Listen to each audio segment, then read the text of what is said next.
My grandfather died and left me 2,000 acres of Montana ranch land, 3 generations of our family legacy. When I drove out to claim it, I found something impossible. 150 luxury mansions covering every inch, families moving furniture, kids playing on lawns. A woman in a pink dress stormed toward me. "You're trespassing." I pulled out my deed, my name, my land, legally mine. She laughed. "That paper's worthless. I own this now." Her name was Margaret Lawson, HOA president. She'd forged documents, bribed a clerk, stolen my inheritance. She thought I'd run. Instead, I waited 5 years. Let her build her empire.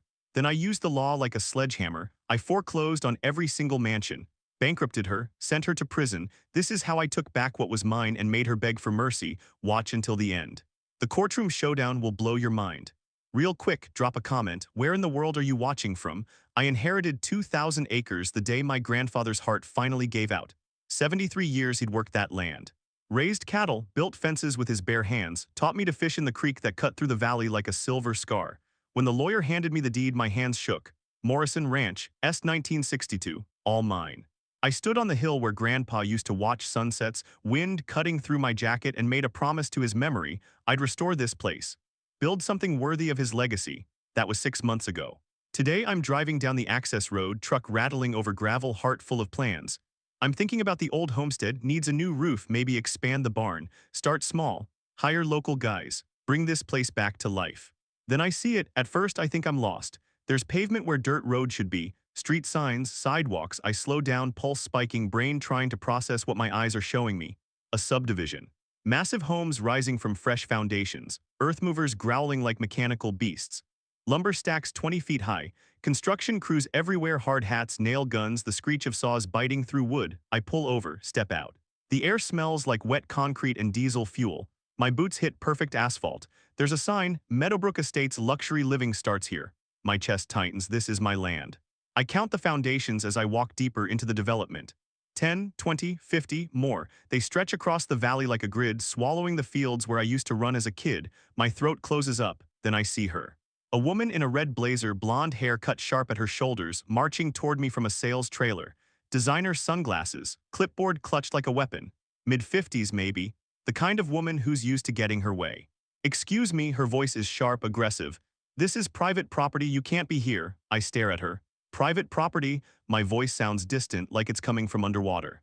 She stops 3 feet away, looks me up and down like I'm dirt on her shoe. "Yes, Meadowbrook Estates, we don't allow trespassers. You need to leave before I call security." My hands ball into fists. "This is my land," she blinks. Then she laughs, cold, dismissive, like I just told a joke. "Your land, sweetie, I don't know what fantasy you're living in, but this property was purchased 2 years ago, legally. We have all the paperwork." I pull the deed from my jacket, unfold it with shaking hands, shove it toward her. "My grandfather owned this ranch for 73 years. He died 6 months ago, left it to me. This is my land." She glances at the deed for half a second, doesn't even read it, just smirks. "That's adorable, really, but you're wrong." She taps her clipboard. "I'm Margaret Lawson, HOA president. And I'm telling you, my lawyers will bury you if you keep trespassing." She turns and walks away, just like that, like I'm nothing.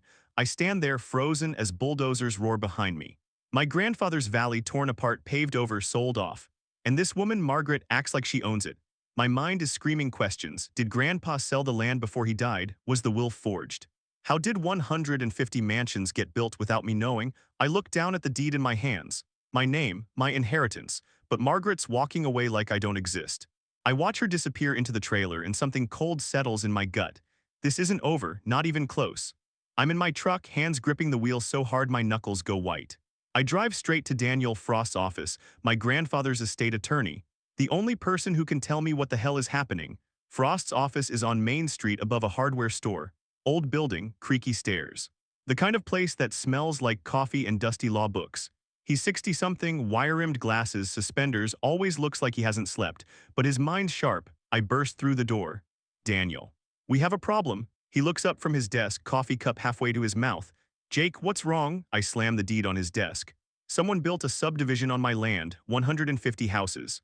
The HOA president said they own it." Frost sets his coffee down slowly. "What? I went to the ranch today. It's gone, Daniel, paved over, and some woman named Margaret Lawson told me to leave." He pulls the deed closer, adjusts his glasses, scans every line. His face goes pale. "This deed is legitimate. You own it, all 2,000 acres. Relief floods through me. "So they're wrong. I can stop construction. Hold on." He's already typing on his computer, pulling up county records. His jaw tightens. Jake, there's another deed on file. My stomach drops. What? He turns the monitor toward me.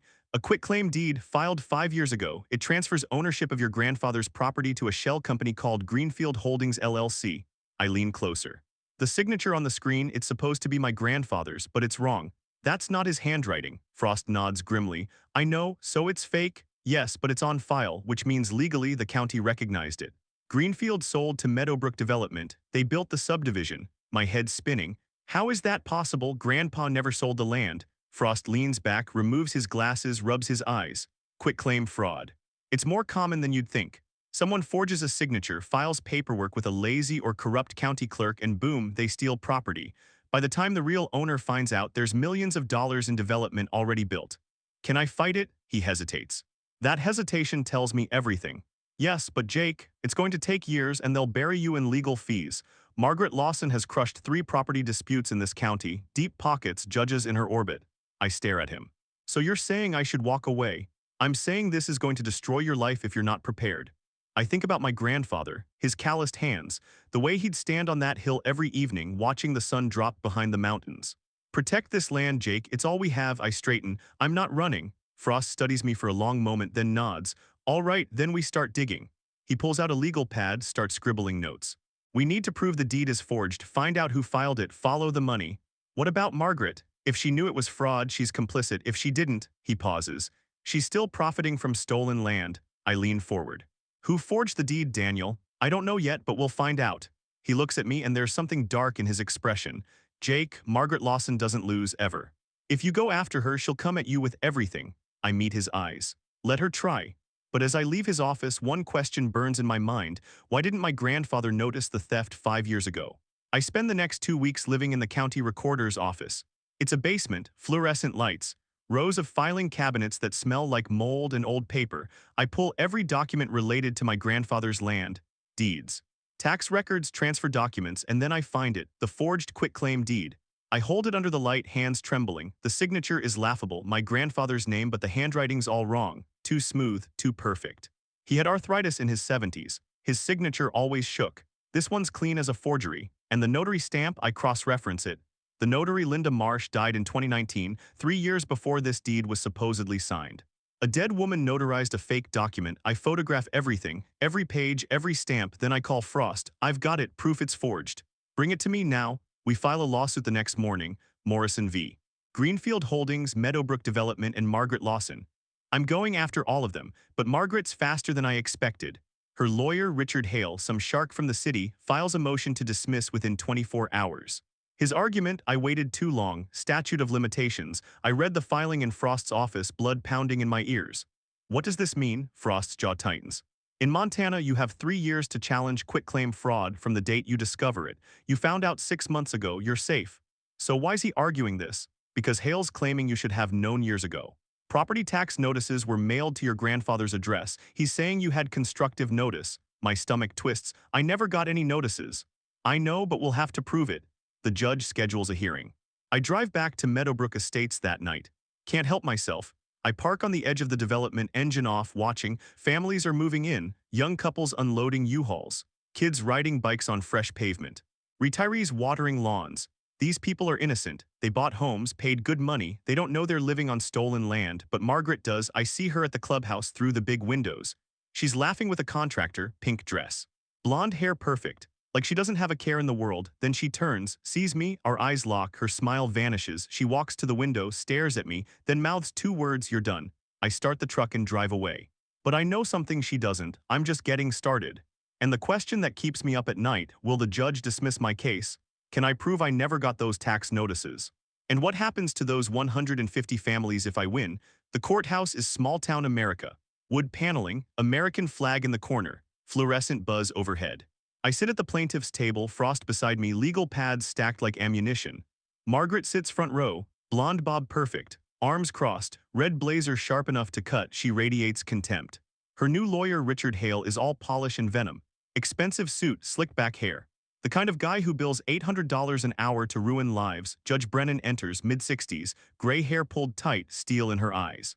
All rise, we stand. She sits, looks at Hale. Mr. Hale, your motion to dismiss. Hale stands smooth as oil. Your Honor, Mr. Morrison claims he only discovered the deed transfer 6 months ago. But property tax notices were mailed to his grandfather's address for 5 consecutive years. He had constructive notice. His failure to act is on him, not my client's. He slides a stack of documents toward the bench. Tax records, mailing confirmations. Judge Brennan flips through them, my chest tightens. Mr. Frost? Frost stands, voice calm but firm. Your Honor, Mr. Morrison's grandfather was 90 years old, memory failing, living alone. The mailbox was a mile from the house, frequently vandalized. My client lived out of state, visited twice a year. He never saw a single notice. Hale scoffs. Convenient. Judge Brennan's eyes narrow. Mr. Hale. Watch your tone, Frost continues. We have police reports documenting mailbox vandalism, photos of the broken mailbox, affidavits from neighbors confirming the grandfather rarely checked mail. He hands everything to the clerk. Hale's smirk fades slightly. Judge Brennan reviews the evidence. The courtroom is silent. I can hear my heartbeat. Then Brennan looks up. Mr. Hale, your client built 150 homes on land they never physically verified ownership of. Hale stammers. We relied on the recorded deed, a deed with a dead notary stamp. The courtroom goes still. Hale's face reddens. We had no reason to suspect. You had every reason. Due diligence exists for a reason. She looks at Frost. Motion to dismiss is denied. This case proceeds to trial. Relief crashes over me like a wave. Margaret's face goes crimson. She stands abruptly, heels clicking, and storms out of the courtroom. The sound echoes like gunfire. I follow her outside. She's standing by a black SUV, phone pressed to her ear, voice low and furious. I walk toward her. She sees me, ends the call. Her eyes are venomous. You have no idea who you're messing with. I stop 3 feet away. Try me. She steps closer, voice drops to a whisper. I will ruin you, Jake Morrison. I will take everything you have, your business, your reputation. Your life. I don't flinch. You already tried to take my land, didn't work out so well. Her jaw clenches. This isn't over. No, it's not. She gets in her SUV and drives away, tires screeching. I stand there, adrenaline pumping, knowing one thing for sure. Margaret Lawson just declared war, and I have no idea how far she'll go to destroy me. It starts small. My truck gets keyed in a Walmart parking lot. Deep gouges spelling the word thief. I stare at it jaw tight and tell myself it's random, but I know better. Then the phone calls start, 3 a.m., unknown number, heavy breathing, then click. Every night for a week, I stop answering. Next, the county sends an inspector to my grandfather's old homestead. Says they got a complaint, safety hazard. The inspector's a nervous kid, can't be older than 25. He walks around, clipboard in hand, finds violations that don't exist. This fence is unstable, roof's a hazard, you've got 30 days to fix it or we fine you. I look at the fence, it's solid, been standing for 40 years. Who filed the complaint? He won't meet my eyes. Anonymous tip.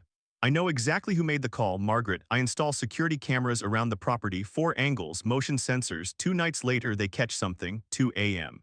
3 figures in hoodies, spray paint cans, they tag my fence, Geo home. I download the footage, call the sheriff Tom Briggs. He shows up an hour later, big guy, mustache, moves slow, talks slower. I show him the video. He watches, shrugs. Can't see their faces. So you're not going to do anything? Nothing I can do, Jake. No faces, no case. I stare at him. You play golf with Margaret's husband, don't you? His expression hardens. Careful, son, he leaves. I'm alone, then my business tanks. I'm a contractor. Small jobs mostly, decks, renovations, roofing. I've worked with the same guys for years. Suddenly they stop returning my calls. I run into one Mike, a plumber at the hardware store. Mike, you got my messages. He won't look at me. Yeah, listen, Jake, I can't work with you anymore. Why? Words going around, you're a scam artist trying to steal land from honest families. My blood goes cold. Who's saying that? He shifts uncomfortably. Builders Association. Margaret Lawson made a statement. Of course she did. Jobs dry up, bills pile up, my savings account dwindles. I sit in my kitchen one night, head in my hands, wondering if I should quit, if this is worth it.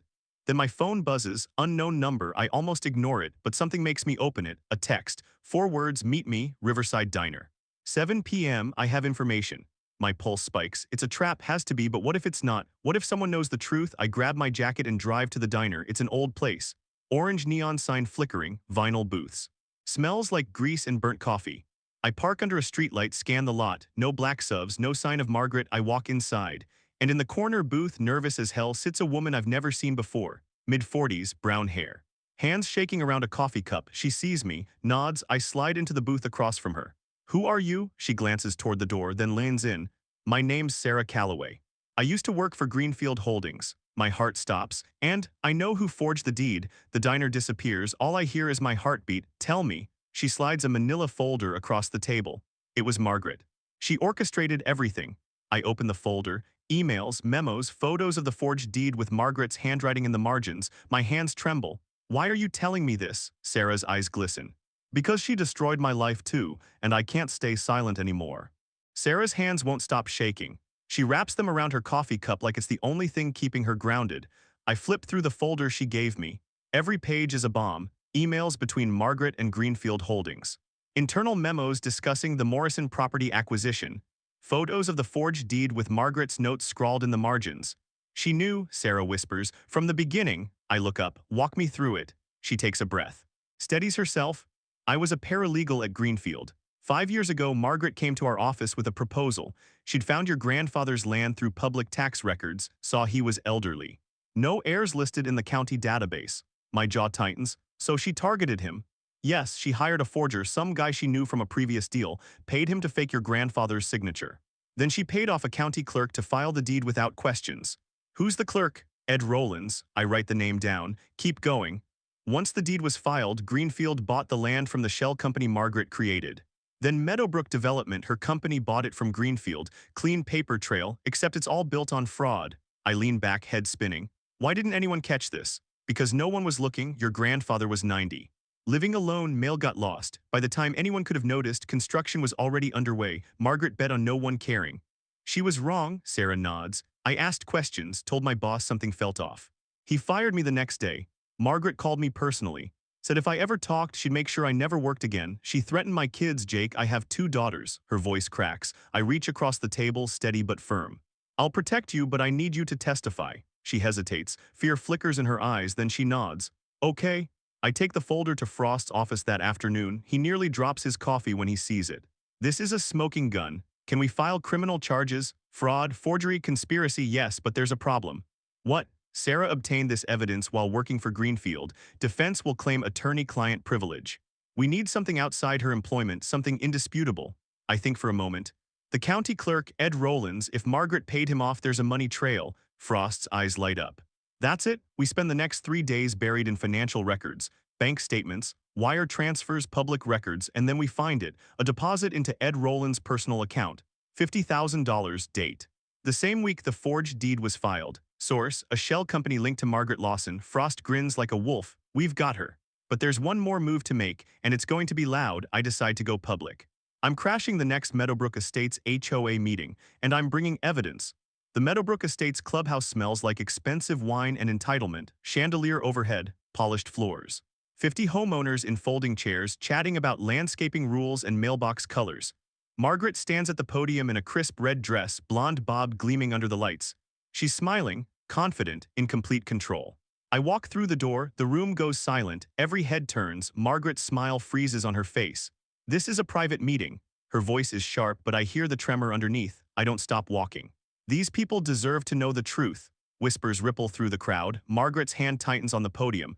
Security, but I'm already talking, louder, cutting through the tension. My name is Jake Morrison.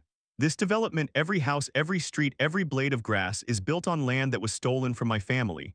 Gasps, murmurs, someone drops a glass. Margaret's face hardens. He's lying. He's a con artist trying to extort you. I pull out the forged deed, hold it high. Margaret Lawson paid a county clerk to fake documents. She used a dead woman's notary stamp. She stole 2,000 acres and built an empire on fraud. The room erupts. Are our titles legal? Did we buy stolen property? What happens to our homes? Margaret's voice turns shrill. Don't listen to him. He has no proof. I pull out my phone, connect it to the projector. Sarah's emails fill the screen, Margaret's name, her directives, her signature. The room explodes. People are standing, shouting, demanding answers. Margaret grabs the microphone, knuckles white. You just destroyed 150 families. Are you proud of yourself? I step closer, close enough to see the panic in her eyes. You stole my grandfather's legacy. Built your empire on lies, and now, my voice drops, cold, final, I'm taking it all back. Her face twists with rage, she lunges at me. Actually lunges, hands reaching, nails out, screaming incoherently. Security grabs her. Pulls her back, she's thrashing, screaming, you're nothing, but the homeowners are already turning on her. You lied to us. We trusted you. I want my money back. Margaret's dragged toward the exit, still screaming, mascara running. I stand at the podium, chest heaving, surrounded by chaos. And I realize something, this isn't just my fight anymore. It's theirs too. But the question burning in my mind, will they blame me or her? And what happens when the lawyers get involved? Because Margaret isn't done, not by a long shot. The next morning, my phone explodes. News crews camped outside the courthouse. Headlines everywhere. HOA president accused of massive land fraud. 150 families at risk, homes built on stolen property. Margaret's lawyer, Richard Hale, quits. He knows it's unwinnable. She hires a new team within hours. Desperate, expensive, but the damage is done. The homeowners file a class action lawsuit against Meadowbrook Development and Margaret personally. Fraud, misrepresentation, breach of fiduciary duty.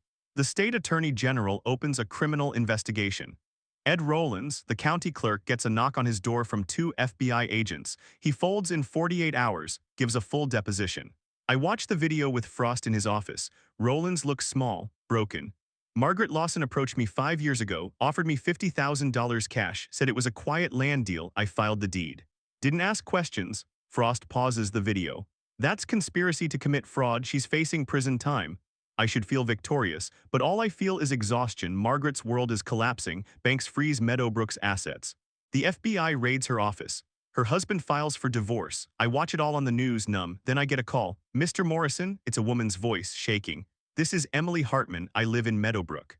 Unit 47. I remember her, young mother, 2 kids. She was at the HOA meeting. What can I do for you, Emily? Her voice cracks. We sold everything to buy this house, our savings, my parents' loan if you take the land. We lose it all. My chest tightens. Emily, I'm not asking you to walk away. I know what Margaret did, but is there any way to fix this for us? I close my eyes. I didn't want this. I wanted justice. Not to destroy innocent people. I call Frost. Is there a way to make this right? Let the homeowners keep their houses. He thinks for a long moment. Maybe you could lease the land back to them or sell the lots at cost.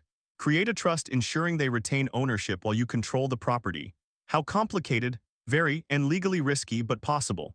I look out the window at the valley, at the houses dotting the landscape, families inside. Kids playing, lives being lived. Margaret stole from me, but these people didn't. Let's do it, Frost nods. It's going to take time. I've got time, but Margaret doesn't, because 3 days later she makes her final move.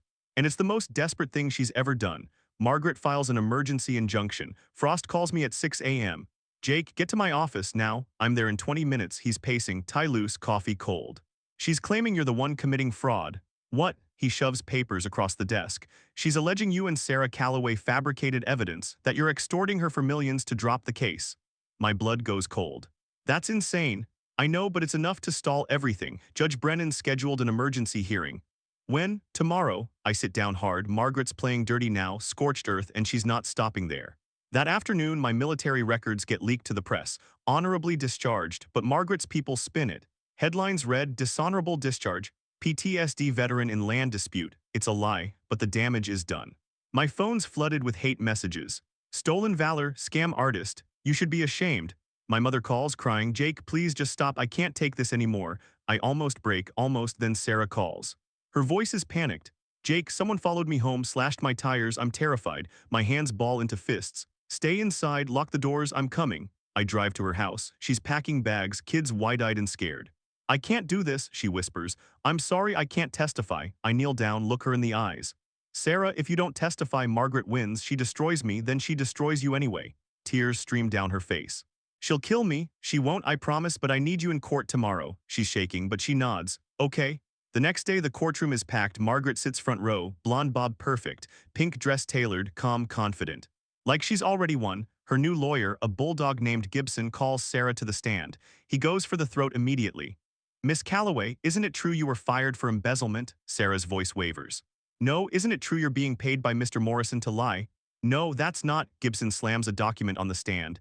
This is your termination letter. Cause financial misconduct. Sarah's face goes white. The courtroom murmurs. My heart's pounding. Frost stands. Objection, that document is falsified. Gibson smirks. Prove it. Frost pulls out Sarah's actual employment records, the real termination letter. Cause. Asking unauthorized questions about company transactions.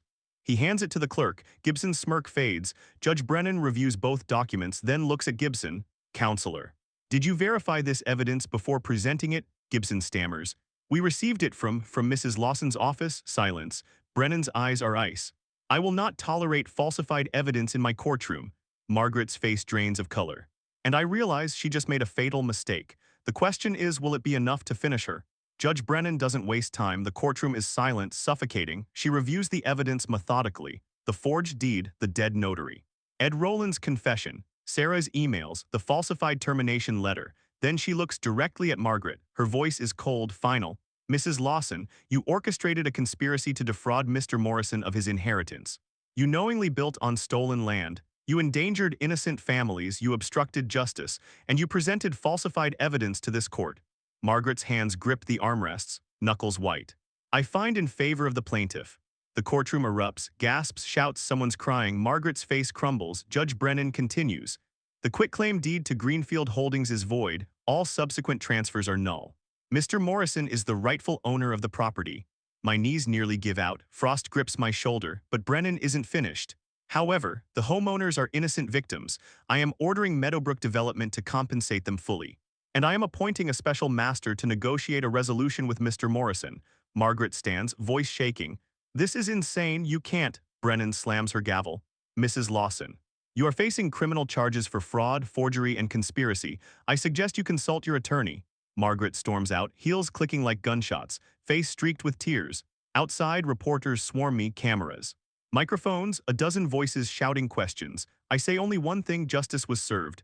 That night I drive to the ranch, stand on the hill where my grandfather used to watch sunsets. The valley stretches out below me. Houses dotting the landscape. Lights flickering on as families settle in for the evening. My phone buzzes, Frost, Margaret just declared bankruptcy. I stare at the message, it's over. She's done, but the fight isn't, because now I have to decide. What do I do with this land? Do I keep it, sell it, honor my grandfather's vision? And what about the 150 families depending on my next move? The weight of it all settles on my shoulders. But for the first time in months, I breathe freely. Because the land is mine again, and Margaret Lawson will never hurt anyone again. But is she truly defeated, or is bankruptcy just another trick? I call a meeting with the homeowners. Same clubhouse where I exposed Margaret, but the energy's different now. Anxious, hopeful, desperate, 50 people packed into folding chairs, babies crying, faces tight with worry. I stand at the front, no podium, just me. I know you're scared, I know you've lost sleep wondering if you'll lose your homes. Heads nod, someone wipes their eyes. I'm offering you a deal. The room leans forward. I'll sell each of you your lot at the original cost. Spread over 30 years, zero interest, you keep your homes, I recover the land's value, everyone wins. Silence. Then Emily, the young mother, stands, walks to me, and hugs me, she's sobbing. Thank you so much. Others line up. Shaking my hand, crying, thanking me, it feels right, but not everyone's happy. A man in the back stands, red-faced, mid-60s, expensive watch, Greg Stanford. Why should we pay you anything? I turn to him. Because you bought property that was stolen, I could evict every one of you, I'm offering mercy. Mercy? He spits the word. You're just another greedy, careful. My voice is quiet, but it cuts. Stanford glares at me, then storms out. Most of the homeowners sign the agreement. I start rebuilding, not mansions, my grandfather's vision, a working ranch. Open spaces, community gardens, I hire locals, clear brush, restore the creek, plant trees, months pass. Margaret's criminal trial ends in a plea deal. 3 years in prison, full restitution, lifetime ban from real estate. I watch her sentencing on TV, she's led away in handcuffs. Blonde hair limp, face hollow, broken. I feel no joy, just exhaustion. Then Greg Stanford sues me, claims the settlement is coercive. Rallies a small group of homeowners, hires a lawyer. I'm sitting in Frost's office when he tells me. You've got to be kidding. He's claiming you're forcing them to pay under threat of eviction. I laugh bitter. I gave them a gift. I know, but he's angry, and angry people do stupid things. The lawsuit drags on for weeks. I'm exhausted. Broke, ready to quit, then I get a letter, hand-delivered, no return address. I open it with shaking hands. It's in my grandfather's handwriting. Jake, if you're reading this, I'm gone, and you're probably fighting for this land, don't quit. The land will fight for you. There's more, directions to the barn, instructions to pull up a specific floorboard. I drive to the ranch that night, pull up the board. Inside, a journal, leather-bound, pages yellowed. I open it, and my breath catches. My grandfather knew. He discovered the fraud months before he died, gathered evidence, planned to sue, but his health failed. He left me everything I needed to win. Photos, documents, legal notes, proof that he fought until his last breath. Tears blur my vision. I bring the journal to court. Stanford's lawsuit collapses. He drops the case, apologizes publicly, and finally it's over. But the question remains, what legacy do I leave 5 years later? I'm standing on the same hill where this all began. The valley stretches below me. Green, alive, peaceful Morrison Valley, that's what we call it now. The development's still there. But it's different, families thriving, kids playing in open fields. Community gardens bursting with vegetables. A farmer's market every Saturday. Margaret's mansions are still standing, but they're homes now. Real homes owned by people who care. I started a nonprofit, Morrison Land Trust. We help people fight property fraud, quitclaim scams, corrupt developers. I've testified before Congress twice, pushing for reform. They passed a bill last year, the Morrison Act. It closes loopholes in quitclaim deed filings, requires notary verification, protects elderly landowners. Margaret was released from prison 6 months ago, left the state, never came back. I heard she's working retail in another town, under a different name. I don't think about her much anymore. My daughter, 5 years old now, runs through the wildflowers laughing. Her name's Grace, named after my grandmother. She doesn't know the story yet, but she will. A reporter approaches, young guy. Recorder in hand. Mr. Morrison, one question. I nod. Was it worth it? I look at Grace, at the valley, at the families living peacefully on land my grandfather bled for. Every second. He smiles, thanks me, walks away.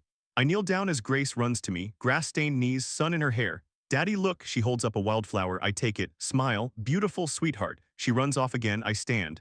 Look at the valley one last time. This land raised 3 generations. It'll raise more. And my grandfather's legacy, it's not just dirt and grass, it's justice. It's proof that good people can still win. That fighting back, legally, strategically, relentlessly matters. Margaret thought she could steal this. She was wrong, and every family living here now is proof. The sun dips below the mountains. Golden light spills across 2,000 acres. I close my eyes, feel the wind, and whisper. We did it, Grandpa. Over 140 families still live in Morrison Valley today. Thriving, safe, protected. Margaret Lawson never worked in real estate again. The Montana legislature passed the Morrison Act in 2024, closing quitclaim fraud loopholes and protecting landowners across the state. Justice won, legacy secured, hope restored. If this story moved you, hit that like button and let me know in the comments. What would you have done in Jake's position? Would you have shown mercy to the homeowners or taken everything back? Drop a comment below. I read every single one. And if you believe good people can still win, subscribe for more stories of justice, revenge, and everyday people standing up to corrupt power. Thanks for watching. See you in the next one.